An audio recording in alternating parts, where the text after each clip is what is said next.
Um, all right. So we haven't filmed an intro yet. We will get one filmed. But at some point we'll do that at some point. Right now we're still trying to, I think, decide on a name, maybe a theme song. Unbound Uncut's cool, where we shoot the shit, Shoot the shit, chat about some research. debate the deputy. Debate the deputy. All right. So today, in our intro podcast, or our first one, where we kind of just talked about ourselves and who we were, what we do, and a little bit about Unbound, we kind of touched on that we are going to use this as a platform to kind of look into some research, one, educate ourselves, and then try and educate the broader public with some takeaways from that research. If you've ever tried to read a research article, it's not always the most straightforward thing. They use a lot of jargon, they're very specialized, and they're full of citations. So it can make them very difficult to read. What we're trying to do is take those research articles and make them not so daunting, and just give people some information. Yeah, even just bring light to some of the things that are out there that people maybe won't be exposed to because they're not reading literature. Yeah, exactly. So even in this one we're going to touch on today, there's a lot of stuff in there that I'm like, yeah, people don't know this, they don't understand this, and I think as a whole it's quite hard for them to take the time to read it. I mean, most of these papers are 20, 30 pages long, if not more, and most people don't read that many pages of a book a day. Yeah. Probably read the equivalent scrolling through Instagram, but not quite. What is it, 3-second attention span? Yeah. Which is made even worse when you're reading about something you don't understand. Yep. All right. So today we are diving into a literature review. So what a literature review is, for those that don't know, or systematic literature review, it is a review of all the current literature, or the current and the current literature that meets the criteria of that literature review. So rather than just looking at one singular study, or doing one singular study, what they do is they go and they search a database for hundreds of studies. If you've ever searched a database, you'll see that there's like thousands of results. You can quite easily type in, I don't know, this is very broad, but how to lose weight, and get 300,000 results. And what they do is they use a very strict search criteria, look at, maybe 15 papers, and then take those papers and see what was consistent among them, what that research says is true, what that research says seems to be false, what it says needs more looking research. into. Yeah, more research. So the one we're diving into today is titled Perspectives into the Experience of Successful Substantial Long-Term Weight Loss Maintenance. The study done, when was it done? Where is my date? January 2021, so fairly recent, which is good. That's what we want. We want recent literature. There's no point in reading an article on this that came out of the 1950s, because what we know now is very different to what we know then. Even how we test, how we studies changed. Yeah, exactly. So there's a lot of different stuff in there. So sort of what we're going to try and do is break down the key points of what they found. I've got a whole page in front of me of notes from this. Basically, there were some factors that they found were common amongst everything. I've just got to find them on here somewhere.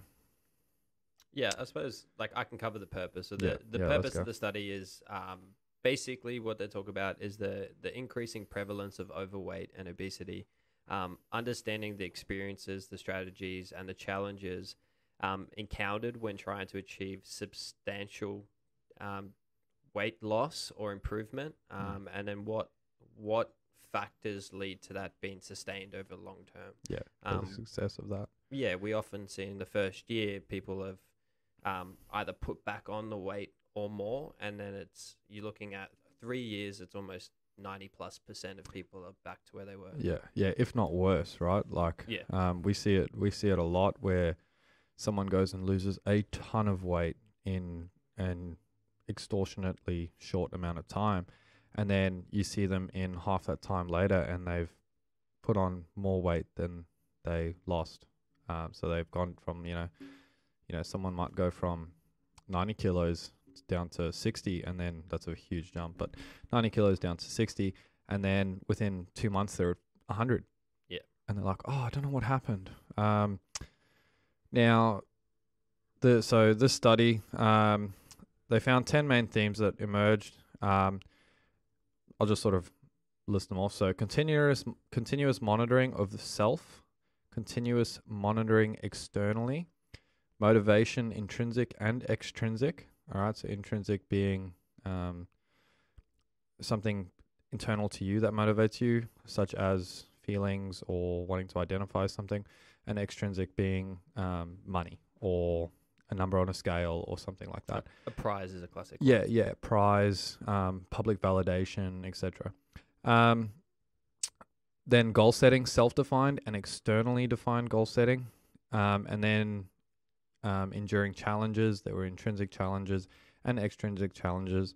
And then the overall experience, there was sort of a mix of positive and negative experiences with the weight loss maintenance. We're going to sort of touch on all of those and give you guys some takeaways to look into for yourself. So I suppose we should sort of start on the whole framework of this thing. And just in those 10 things there, what that tells me is that weight loss and weight loss maintenance is a very multifactorial thing. It's not just about eat less food. It's very, very diverse. It comes down to yes, eat less food or make smart choices, but then there's also the pressures that come from doing that when you go to a restaurant or you go out and celebrate with somebody. There's the challenges of not getting to enjoy and indulge in Hungry Jack's or Baskin Robbins ice cream or something like that as you would like. And I think that sort of is very important for people to realize it's not just about one thing. And what's valuable to you changes. So as you grow, as you change, as your environment changes, what you deem value may be different from year to year. Yeah. So, I mean, let's start off with the monitoring. So this is pretty classic, we all do this when we have a nutrition client come on. Sort of the standard is 3 days of tracking, 2 weekdays, 1 weekend. That seems to be the popular way that everyone likes to do it. I personally like this as well. So it gives us 1 day of what your weekend looks like, which is where most people tend to go off the rails and ruin their week of calories. And then also what those work days look like, where you don't have access to your fridge for half the day. So what they sort of found is that on that intrinsic monitoring facet, self-monitoring of your calories and your portion controls was highly, highly related to successful weight loss maintenance. So what that's saying is that the people who continued to monitor their calories and actually have an idea of how much they were eating were the ones that were able to sustain the weight. Yeah, and I mean, we've seen this personally, even just something like what we call, I do it, you do it, even a recalibration tracking day. Yeah. So something just to recalibrate your portion sizes. Yeah. This is what I perceive a portion to be. This is what the reality of that portion is. Yeah. That changes as we get complacent. Yeah, and that's the thing. I think if you're not tracking or if you're not doing some kind of control over what you're eating, you can't really do anything to, if I go and I'm like, oh man, I'm picking up weight now. What's going on? If I haven't been tracking, I don't know what to change. I haven't got anything to change. Oh, I can just eat slightly less food. Yeah, that might work, but you still don't know what you were eating. So having that calibration and seeing where you're at, coming back to that monitoring and saying, okay, I'm eating 3,000 calories a day, but 60% of that's sugar. Yeah. Shit. I think a lot of us don't know don't actually realize what's in what we eat. So yeah, that was one of the major things within that. So self-monitoring, calorie control, portion control, whatever it is, just having an idea of what you're eating, how much it is, and what the nutritional value of what you're putting into your mouth is, seems to be huge in the long term for helping people sustain their weight loss that they have at the end of the day worked very hard for. It's no easy feat having to lose a bunch of weight, you know. The other thing that it does is it helps us balance out back after an overindulging. We all do it, you know. I personally don't really drink, but occasionally I'm like, I would love to have a beer, and then a beer turns into another beer, and then another one, and then another one. Yeah. And that having that calorie tracking helps you come back to some kind of baseline that you were at beforehand, after that overindulgence. So we see it a lot where people, you know, they might go out to dinner and they order steak, chips, gravy, they get the garlic bread as the entree, and then dessert rolls around. They're like, oh man, that choc fudge brownie looks real good. And they go and get the choc fudge brownie there too. So what that does is it just helps us bring ourselves back to baseline after we have that bit of a let go, which is fine. You're allowed to have a let go. It's allowed to happen. You got to enjoy life. Yeah, exactly. You got one life, live it. But yeah, you have to be able to come back to where you were. Do you have anything else you want to add on to that? Just kind of, I'm rehashing some of the fine stuff in this. I read this a few weeks ago, and just to kind of bring light to why it kind of matters, whether someone can sustain this or not sustain this. They're talking a lot about how childhood obesity is up. They're talking about it being up 18%. To give context around that, that's 340 million people in 2018 with childhood obesity. That's a lot of people. Yeah, that's huge. And that's not even taking into account adults. Yeah. It's pretty crazy, the obesity rates in the world. It's actually it's frightening. I mean, it's not hard to be obese based on a BMI scale, but as it stands, that number, even with some false positives, is still BMI. We don't like it. All right, like we'll be pretty open about that. It's not super accurate, but you take 30% away for those inaccuracies, you've still got a big number. It's still massive. It's pretty crazy. All right, moving on to the continuous monitoring. One of the big things that we came out of, or that came out of this, was that meal prepping and planning was huge. So you ever hear the expression, failure to plan leads to failure to perform, or something like, or proper planning prevents piss poor performance. Yeah. So one of the big things in here was that you need to plan. You need to plan your food, whether that's meal prepping or at least knowing what you're going to eat when you go out, rather than getting to the shops or the restaurant and going, oh, what looks good, when you're hungry, all those things. So planning and having meals prepped helps you to maintain control when you come into a challenging situation, whether that means, you're at work, your boss called you in for a meeting that ran for an hour longer than it was supposed to, and you missed your lunch break. If you've got food planned, you can at least eat that. You're not relying on going out to a shop or something like that to get food. You can actually just go about your day as normal. Yeah, you've got that covered. Yeah, and so one of the other things on that was having a planned structure for your weight loss management. What they're talking about there is that, say you come along and you do a 6-week crash diet, something I hate, but a 6-week crash diet, okay, and you are planning on losing 6 kilograms in 6 weeks so that you can fit into your wedding dress. Or you got a birthday party, you want to look good in a bikini. Yeah, exactly. For the boys. For the boys. The boys in the bikini.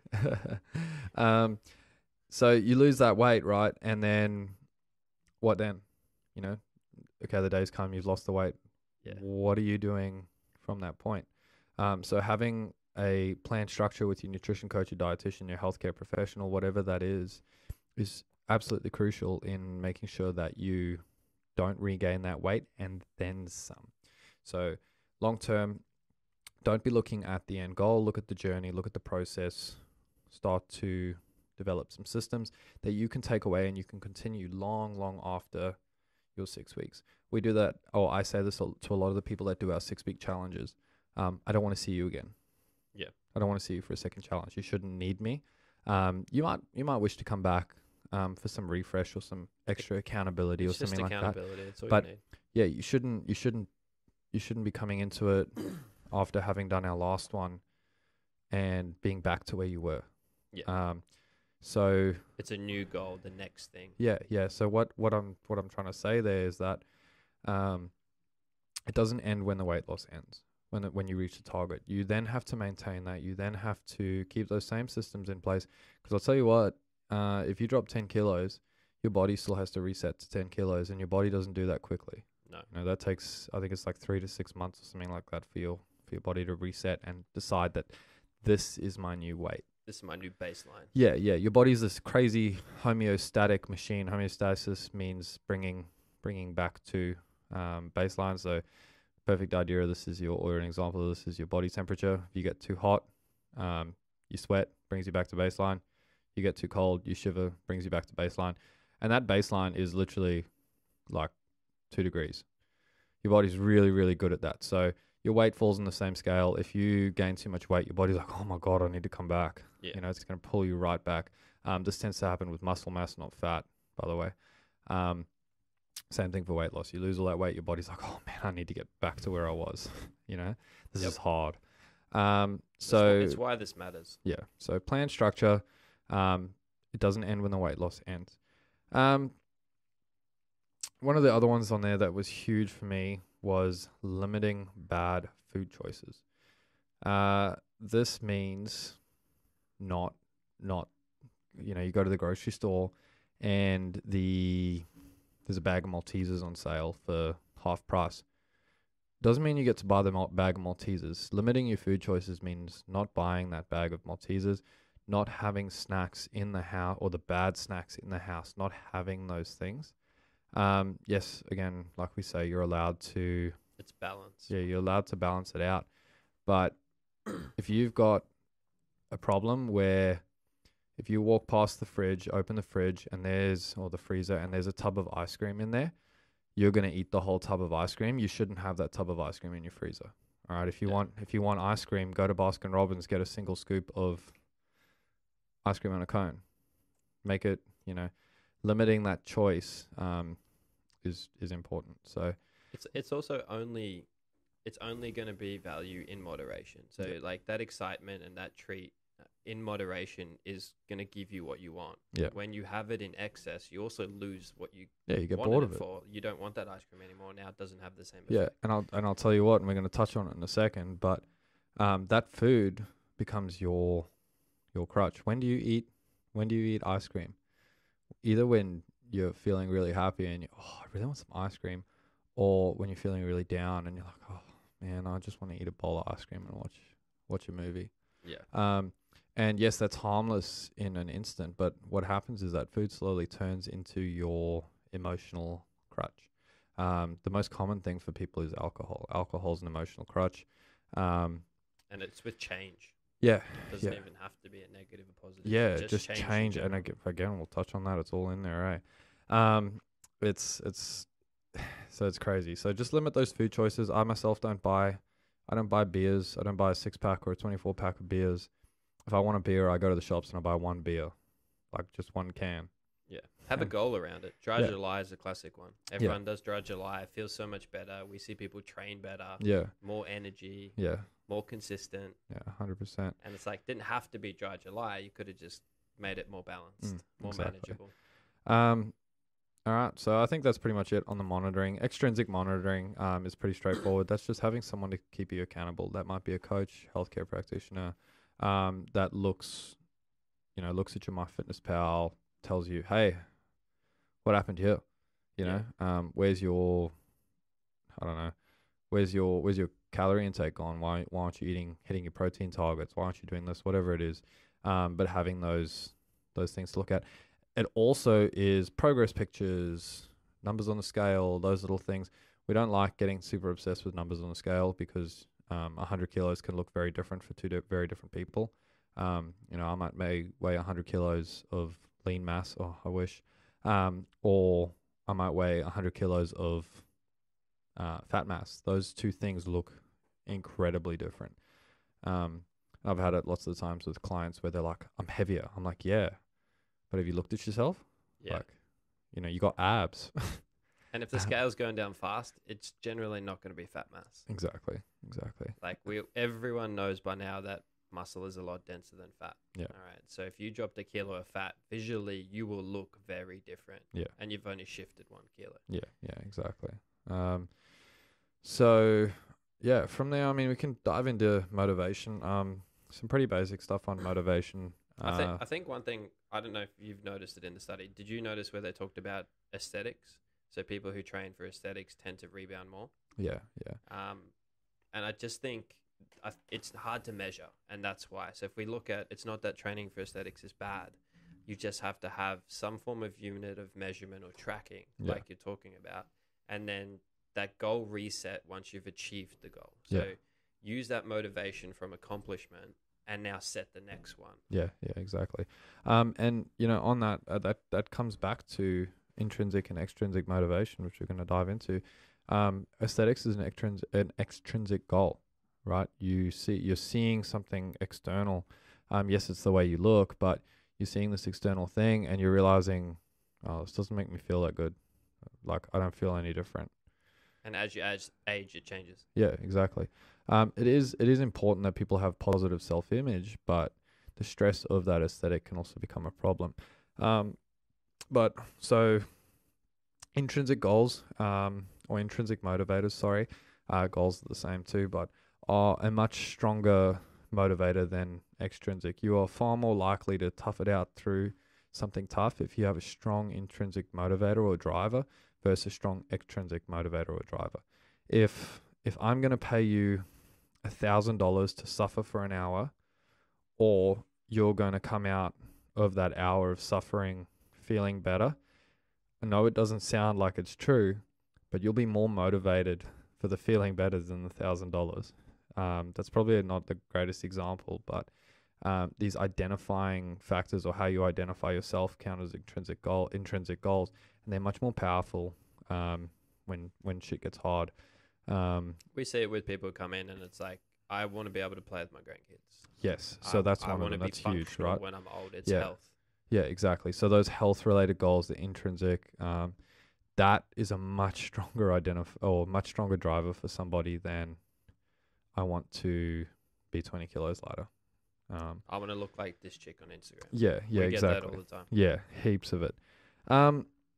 The other things that we found or that the studies found is that the people who were successful in their weight loss maintenance, that those intrinsic goals being accomplished, so a better positive self-image, helped them with things like feeling more in control of their life, because they sort of had that portion of themselves under control,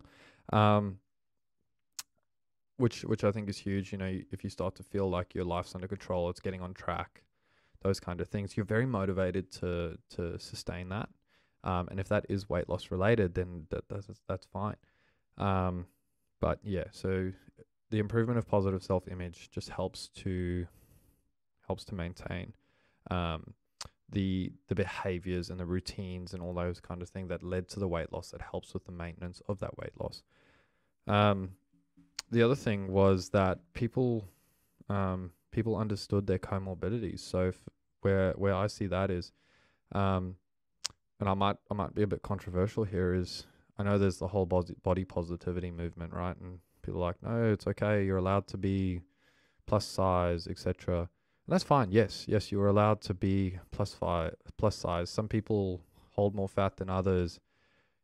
What you shouldn't be allowed to be, or what is not okay, is morbidly obese and unfunctional, sick, all those things. Because the amount of comorbidities that come with being obese are enormous. Cancer, diabetes, non-alcoholic liver non-alcoholic fatty liver disease. Like those are just a few, right? It's basically our top 5 death tops. Yeah. So when people start to understand those, that's incredibly motivating, right? Like, oh, I don't want to inject myself with insulin every day. I don't want to lose my foot to gangrene. Like, you know, I don't want to be not be able to get up and go to the toilet. Yeah, exactly. So I don't want a liver transplant. You know, we could go on forever. Those are the problem with being overweight. Those comorbidities that come with that are dangerous, and they're a real burden on the healthcare system. They're not great. So when people understand that those are very real things that come with carrying excessive body fat.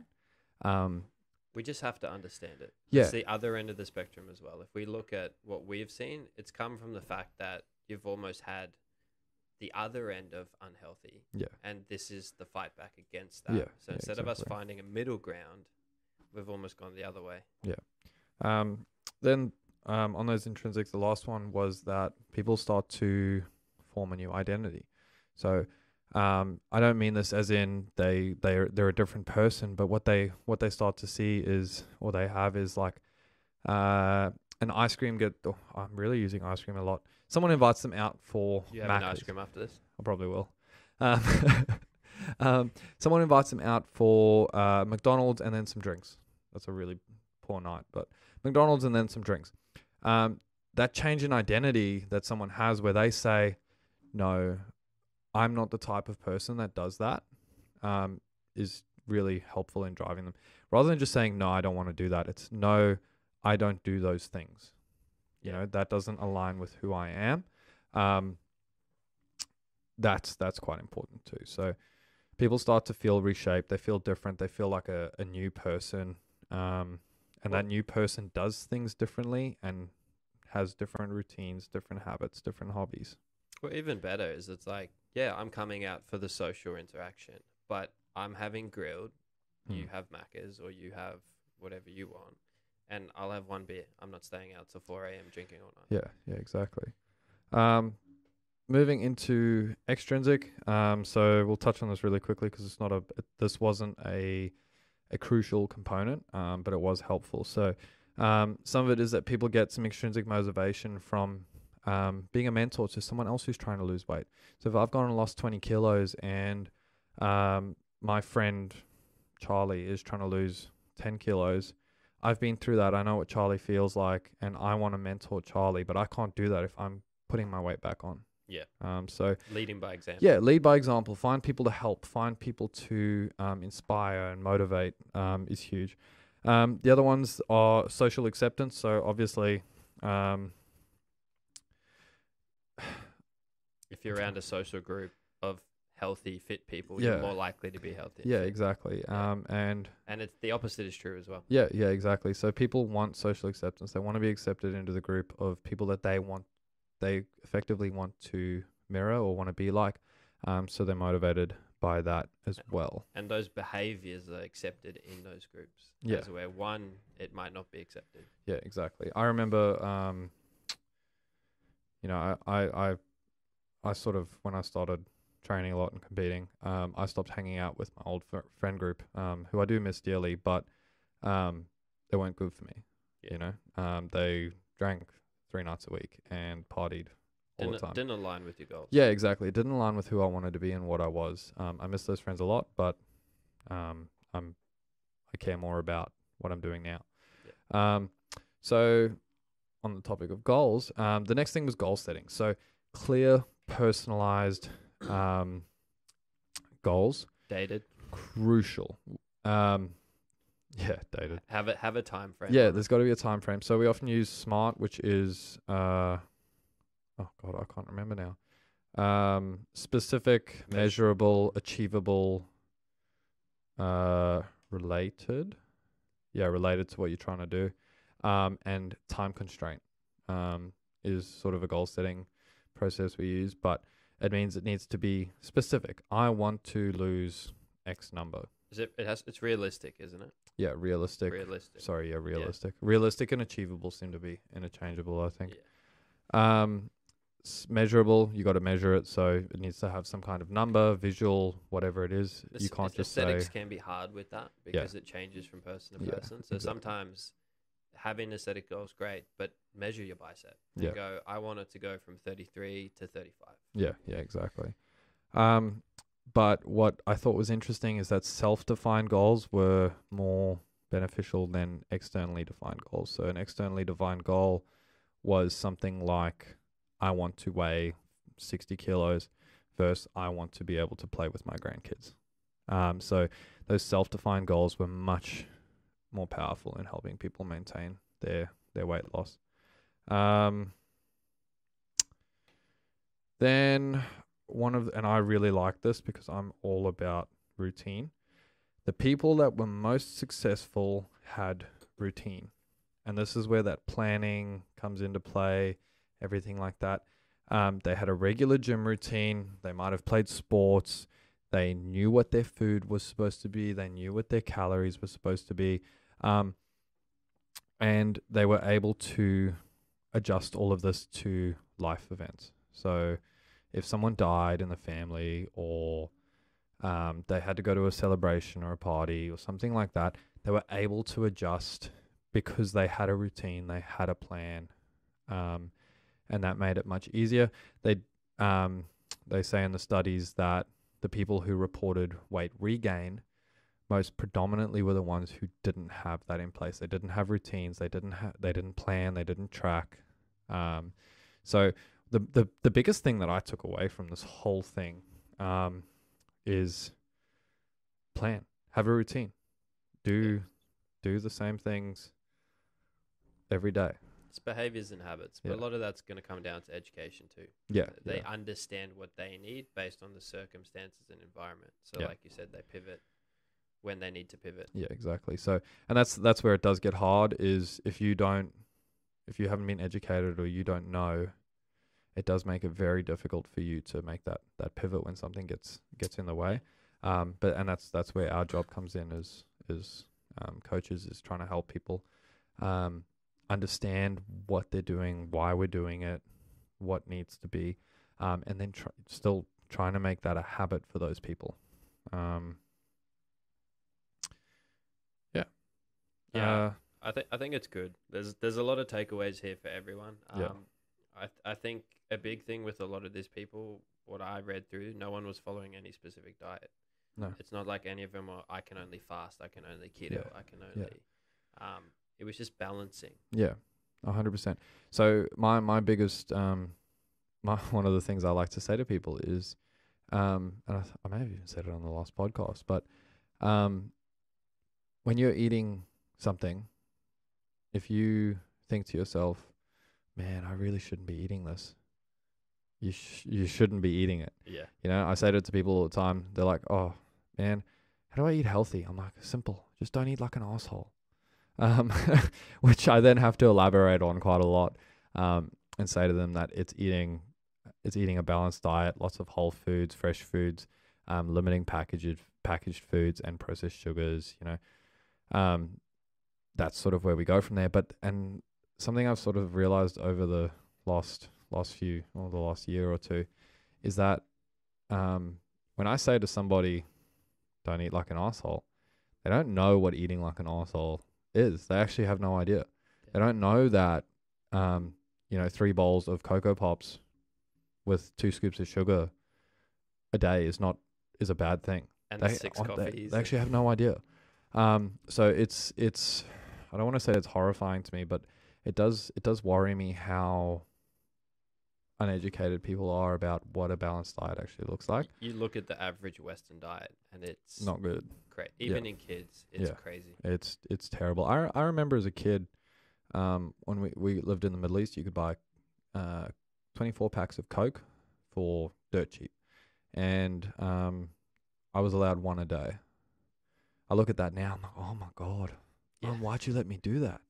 But I remember as a kid being like, oh man, I want Coke. Like, but that's can I have another now. Coke? Yeah, and it's crazy. Like actually 1 a day is not normal. It's normally 2 or 3 a day. Yeah, it's insane. Drink water, man. Like just drink water. I remember my uncle was told by his doctor he used to go to bed with a 2 liter bottle of Coke at night, next to the bed, and he'd finish it by the morning. And his doctor said to him, like, he smoked as well. His doctor said to him, if you don't stop this, you're gonna be dead in 6 months. You know, your blood pressure's through the roof. You're pre-diabetic. You're gonna die. He was not healthy at all, and he stopped the smoking like that just suddenly. But he still drinks a shitload of Coke. It just happens to be Coke Zero, which is probably not better. But you know, swap it for water. That'll be great. Sparkling water is what I've done. I used to love fizzy drinks. That's why I love Coke so much. Now I drink sparkling water. Yeah. It's way cheaper too. Yeah, and it's still moderation. You're still having regular water. Yeah, exactly. That was a bit of a tangent, but yeah, weight loss is very difficult, and it's even harder to hold the weight off. So some of those things, I think if you don't have any takeaways or things that you think you can action, you probably need to ask for help. So look for a coach, especially a coach who's going to have the approach of, I'm going to educate you and guide you so you can do this on your own. Yeah. And that's it. As we were saying, it's not good how little people know, but don't be ashamed of not knowing anything. It's not your fault. It starts with asking for help. Yeah, exactly. Put your hand up. Yeah, come and ask for help. Find somebody who can help you. It doesn't have to be us. Find a nutritionist. Find a dietitian. Look at the Australian Guide to Healthy Eating. That's a freaking phenomenal resource, and it's very general. Yeah, it's very general. You don't have to weigh anything. There's a lot out there. Yeah, exactly. So just to rehash on that, the people who are successful in weight loss maintenance plan. Accountability and monitoring. They had a routine, and then you had a goal set. So if you have those things in place and you can identify now as somebody who does those things, and switch your perspective, that's going to set you up for success in the long run. And that intrinsic, if you do know that you are someone who's suffering with an extrinsic goal, and you probably are getting results, maybe just look at rehashing some goal setting midway and find something intrinsic. Yeah. What does that goal mean to you? Ask the hard questions. Yeah, exactly. So I think some great deep introspection on those lines can be very powerful. So something for people to look into. Yeah. Hopefully that helps. Thanks for joining us, guys. I think next time we're going to touch on a study where we're talking about intermittent fasting. Yeah, we'll try and bring some research in there. It seems to be the hot topic at the moment. Either that, like it's intermittent fasting, or people are really big on these super fasts where they don't eat for 48 hours. Yeah, it's getting bigger and bigger. Yeah. Day on, day off. Yeah, not good. Which is exactly what we'll touch on next week. Yeah, 100%. All right. Thank you for joining us, and we will see you on our next podcast. Cue the music.